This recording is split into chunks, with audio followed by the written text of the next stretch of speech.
在都市之间有着这样一家交易所，它白天不开业，只有晚上凌晨才生意兴隆。店前挂着2只古代白灯笼，老板是一名叫做贾道时的青年男子，而店员只有一位身穿旗袍民国打扮的貌美女子。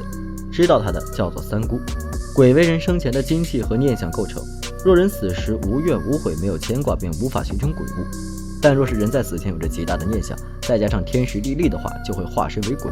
但一般这些鬼只能隐藏在人世间，因为别人无法轻易看到他们。若是他们为恶，便有出马弟子和阴阳先生等会来消灭他们。所以世间的大恶鬼基本都已经消散，只留下那些有着某种念想的鬼魂。人与人之间可以交易，人与鬼之间自然也可以交易，只是前提是需要先能看到他们。别看贾道时现在无比熟练，不久前他还是一位混吃等死的骗子。贾道时自从毕业之后便无所事事，看到有的人请算命的，算上一卦居然要10几万，这可把贾道时激动坏了。而且据他之后理解，那个收了10几万的道士连算出10几卦后直接带钱跑路了。于是贾道时便干起了这偏门的勾当。由于他头脑灵光，从小嘴皮子就溜，他的算命馆还真小有名气，邻居都知道这个小骗子贾道时，要是心大的客户说不定就被他骗过去了。其实有的人交完钱一出门就回过神来，直接嚷嚷着退钱，但贾道时也有点善心，有的看着贫困还施舍出去一点钱，平常骗的钱也只能果腹。几个月前店里来了2个客户，一男一女，女的妖艳，男的看得很正直，像是保镖。贾道时心想，这肯定是富人的二奶，这一下能多坑点钱了。就在贾道时先用几句话镇住女子的时候，女子突然说出自己的身份，便是市里的法制记者，为的就是破除这些骗人的贾大师。贾道时可是知道被抓到是要罚款，直接悬着跑路，人们都把这当成一个笑话，身后一堆警察在追着他。也许是贾道时骗人太多，一个没注意，直接掉进了下水道中。这下好了，不仅交了罚款，还受了伤，眼睛一直被跟针扎了一样。在医院交了罚款之后，贾道时便准备回家，只是一转头，刚才临床的老爷子失去了踪影。贾道时愣了一下，只当自己眼花了一样，再次回到店铺。贾道时可谓是倒霉透顶了，连电话都是打来让交话费的。可转头一看，一名女子被吊在自己的店中，一转眼女子就出现在身旁。据他说，贾道时这下子是碰到了脑子，却得到了通灵眼，也就是阴阳眼。这个三姑正是民国年间白玉镇最美的舞女，和东北马家有着不亲不守的关系。三姑为何上吊的原因我们不知道，只知道现在三姑成为了鬼魂，而且对贾道时没有恶意，还愿意给他一条发财之路。既然贾道时的名声已经被破坏了，与人做不了生意，那就与鬼魂做。今儿对你来说可是个大好的机会，以前你见不着鬼，都让你坑了那么多人，如今你可是货真价实的门儿清，那还不让你火遍东北？都为鬼魂了，遗产什么的自然会有剩余。贾道时听到多么赚钱，心头一热，立即答应了。可三姑先让摆上供桌，1碗米饭3根香，再加上一些贡品。三姑说了一句李成，店名也被改成了人鬼交易所。以后三姑就是贾道时的店员了。其实这样的做法也是三姑跟出马弟子学会的。如此说来，三姑也算是店里的保家仙了。我们都知道鬼魂通常不能离开死亡之地，但如此之下，三姑不仅白天可以出现，还可以在必要的时候出手相助。随着挂着白灯笼的门外传出敲门声，这下可是第一单生意。贾道时这时也冷静下来，心底也开始发慌。但三姑就在身旁，硬是顶着头皮发麻的样子迎来第一位客户。只见这名客户却不简单，一个身穿官服的人身后跟着2名护卫。三姑似乎认识他，给贾道时介绍他的身份，这名是清朝的一位14王爷。三姑在身旁，很快生意就谈妥了。14王爷想迁坟，事后50两黄金。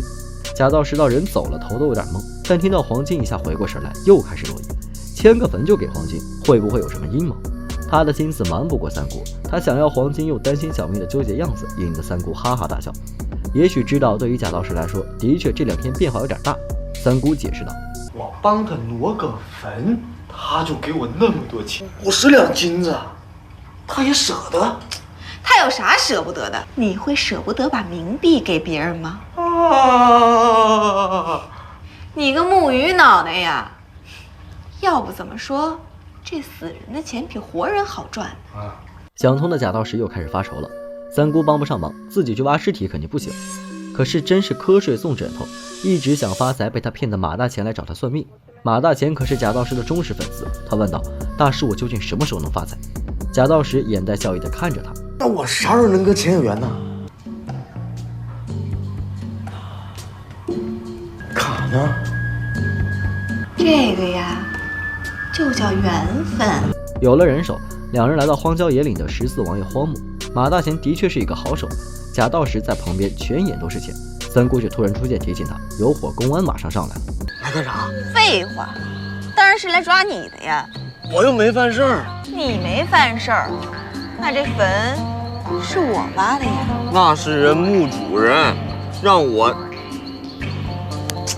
瞧这脑袋。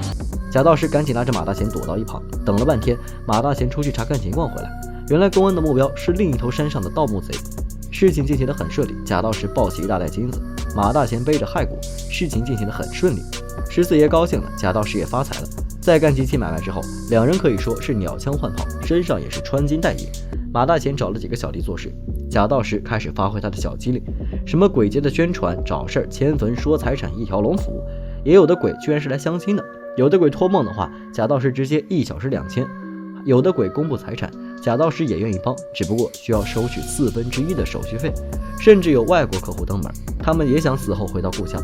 总之，短短时间内，贾道士也算是适应了，见过的鬼没有1000有1万了，但事业增添了许多。这天，贾道士正准备下班的时候，路边一个小男孩远远看着不敢靠近，马大贤却根本看不到，很显然这是一只鬼。在另一边，一个邪修真伯衣正打开一座墓室，他用绳子绑在死者脖子上，随后做法取出死者魂魄，这便是正经的修士。小男孩的事情三姑也理解一些，只是惋惜着这件悲剧。其实贾道士之前便混迹在一个叫做灵镇的地方，这里有着真道士，也有贾道士这样的骗子。而小男孩的悲剧就是圈里真伯衣做的。贾道士之前只当他吹牛，自称在某座山学习过一些法术。贾道士心想，反正不关我的事情，便不想管。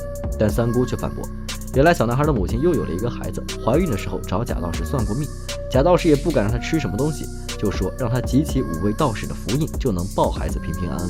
不料却找到了真伯衣身上。身为邪修，这孕育的孩子正是养灵婴的好材料，于是只有小男孩趁乱逃了出来。贾道士本来还能狠心不管他，但自己不知不觉的作恶，心底的良知却一直折磨他。于是他的心底有了打算，偷偷来到真伯衣的店铺，他想买回那个小女孩的魂魄，但被邪修吃掉的东西还没有吐出来，还把贾道士的茶水变成了1碗的虫子。贾道士为了心底的良知，决定帮助小男孩。他晚上一定来找你，他的邪法很厉害，咱们只能以守为攻，先用曼陀罗布加几薛米护住这小男孩，然后开坛。另一边，真伯衣也开始做法抢夺小男孩的魂魄，但贾道士也跟着三姑学习了一些道法。三姑虽然见多识广，但毕竟现在只是一个魂魄，贾道士还是只能靠着生鸡蛋来承受真伯衣的邪法。生鸡蛋破碎之后，里边全是血液，还传出一阵恶臭。很显然，贾道士这次是彻底栽了。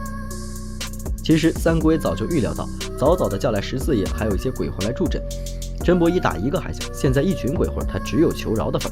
另一边，马大贤举报真伯衣的店铺涉嫌人命，最后真伯衣在监狱中度过余生，而贾道士继续开着脚店，晚上给鬼魂们做着交易。